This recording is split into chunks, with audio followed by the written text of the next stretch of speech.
मंडळी, महाराष्ट्रातल्या विविध जिल्ह्यांमध्ये सध्या ओल्या दुष्काळाची चिंता भेडसावत असताना पनवेलमध्ये चक्क पाणी टंचाई निर्माण झाली आहे।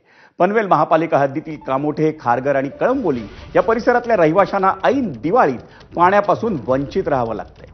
पनवेल महापालिका आणि सिडको प्रशासनाकडून योग्य पद्धतीने पाणी पुरवठा होत नसल्यानं रहिवाशी हवालदिल झालेत।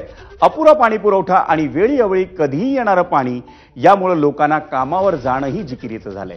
त्यामुळे ऐन दिवाळीच्या तोंडावर सण कसा साजरा करायचा असा प्रश्न कामोठे, खारघर आणि कळंबोलीमधल्या गृहिणींना पडलाय। या पाणी टंचाईचा फायदा टँकर माफियांनी घेतला असून प्रत्येक टँकर मागे 2 ते 3 हजार रुपये वसूल करण्यात येत असल्याचा आरोप रहिवाशांनी केलाय।